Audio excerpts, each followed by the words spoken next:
Uchambuzi ambao umeendelea kushika kasi ni kwa Jemedali Saidi ambaye amedai kwamba referee aliyechezesha mchezo wa hivi leo tarehe 25 mwezi wa 6 mwaka 2025 ambao ilikuwa ni grand final kwa mechi zote za hivi leo, ambavyo nafikiri kwa klabu Yanga ilikuwa inahitaji sare tu, lakini cha ajabu waliokuwa wanataka sare wao ndio wameonyesha kudominate mchezo na kujikuta kabisa kwamba wameweza kushinda kwa alama 3. Sasa tafsiri ya Jemedali Saidi ni kwamba referee Amil Mohamed kutokea Misri alionekana kuidhoofisha klabu ya Simba mara baada ya kufunika mkwaju wa penalty. Tuliweza kuona mara baada ya dakika 45 za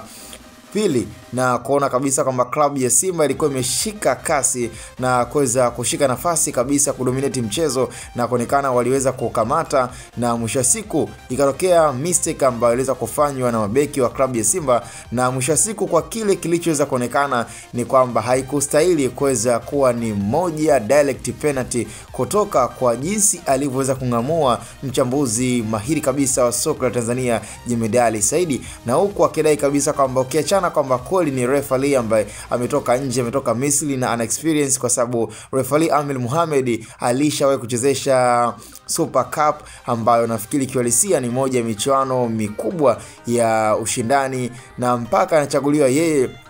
kuwa ni referee ambaye mwenye experience hali ya juu na weledi wa kutosha. Lakini kwa kile kilichoweza kuonekana kwa hivi leo ni kwamba Jemedali Saidi ameweza kusema kabisa kama ndo maana kunakuwa na usaidizi wa VAR, lakini kwa Musa Kamara hakuweza kumfanyia rafu direct rafu ya moja kwa moja ambayo imemsababisha na kumwaminisha muamuzi kwamba aweze kufunika mkwaju wa penalti, kiasi kwamba ile ni lazima tu kwa timu yoyote itadhoofika, kwa sababu kwanza Simba wakiangalia kwamba walichokuwa na kihitaji ni ushindi, alafu tayari klabu ambayo yenyewe inahitaji sare tu ili mradi iweze kuchukua ubingwa yenyewe ndo tayari imeshaingia kambani. Kwa hiyo ni swala ambalo ni lazima wachezaji tutoka kwenye mfumo, na hata timu jinsi ambavyo ilikuwa na twist na kucheza vizuri ni lazima itapoteana, na ndo jambo ambalo kwa hivi sasa limekuwa likiendelea katika uchambuzi wa hivi sasa. Sasa tuache unafiki na tuache mbeleko za hapa na pale. Je, tuzungumze kuhusu hali ya mchezo kwa msikilizaji wa klabu ya Simba, lakini pia